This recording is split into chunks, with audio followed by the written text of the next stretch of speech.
these shoulder pads. Yeah. It's like So 80s here.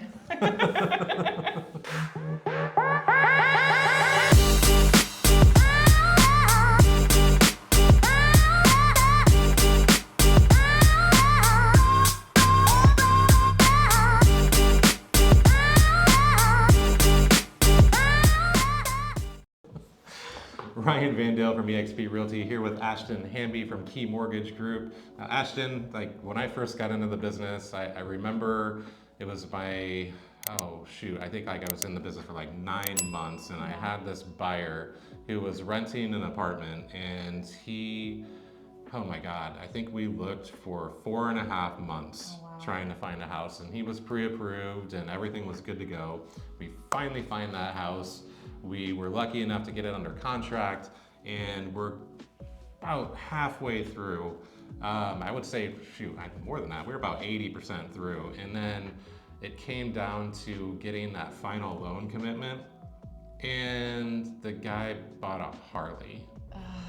And didn't tell the lender, and I was so green in the business, I had no idea to tell people they couldn't do stuff, but he never came to me either.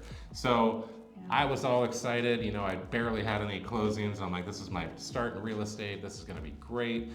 And then it just all fell apart because he bought a Harley, and I had to learn the lesson the hard way. So Ashton, tell us what not to do once you get your pre-approval and you're under contract.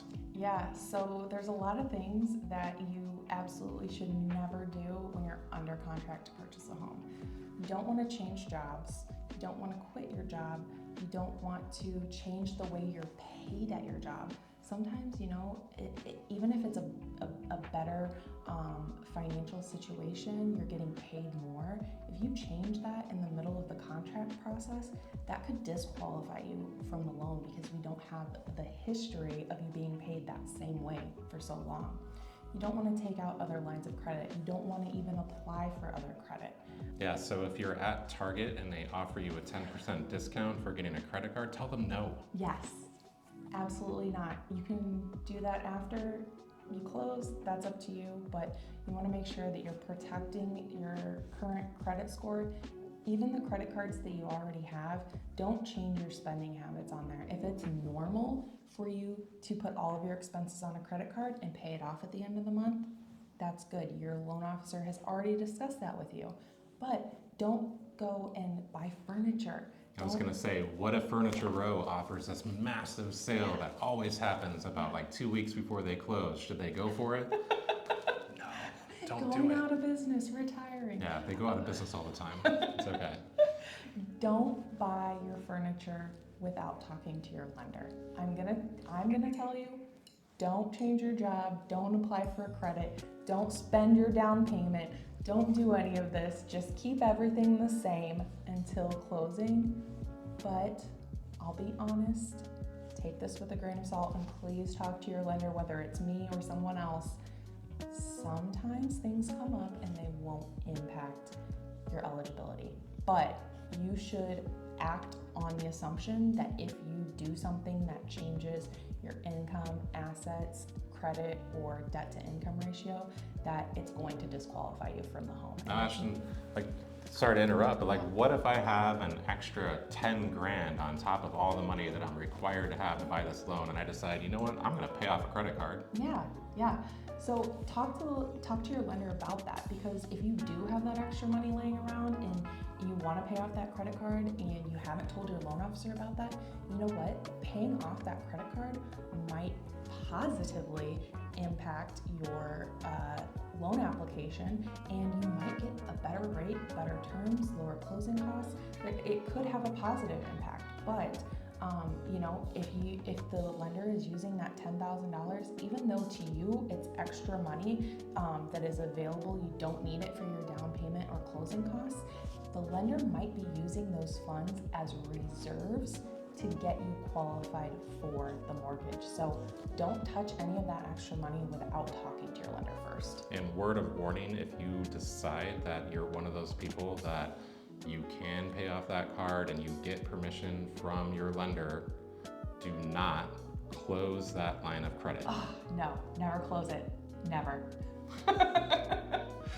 That's a another thing that I've learned from experience. So I had one person that closed a credit line during the process, thought they were doing the right thing, talked to their lender, said they were going to put an extra 10 grand and pay off this credit card. Well, they said pay it off. They didn't say close it. Right. And then once they closed it, their FICO score went down and they no longer qualified for the loan. Yeah. There's a lot of things, we should talk about that. There's a lot of things that you might think are going to positively impact your credit score, your debt to income ratio, but actually they won't. Things like, actually I just had a borrower yesterday applied and we were talking and she's like, yeah, I found out that there's a collection showing on my credit report. She's like, don't worry, I already plan on calling them on Friday and I'm gonna pay that off. And I said, hold on, let me take a look at it first. I loved that she was, being proactive and wanted to, get everything taken care of to be in the best situation to buy a home. She does still need to pay it off. She needs to wait until after closing because that medical collection, in particular, it was going to fall off her credit report here soon anyway due to changes that they've made in the law recently, but also if she paid it off now, it was going to drop her score significantly and she wasn't going to qualify for a home at all. And the reason that is a term called DOLA, date of last activity.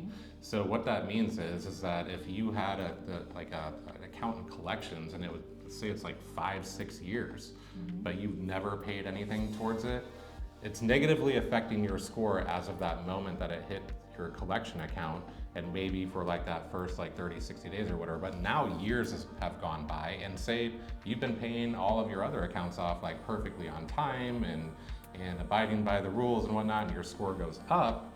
Well, you still have that collection account there, and if you think you're doing the right thing and you're going to boost your score, which eventually it will do, by the way, but because you've had activity on that account by paying it off, your date of last activity now comes current.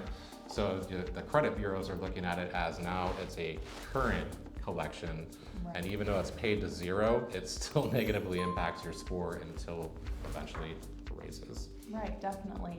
And there are good rules of thumb and general guidelines on how to approach different trade lines on your credit report, but the rules are not always set in stone. You need to talk to someone who's experienced, knows what they're doing, and can guide you on your particular situation.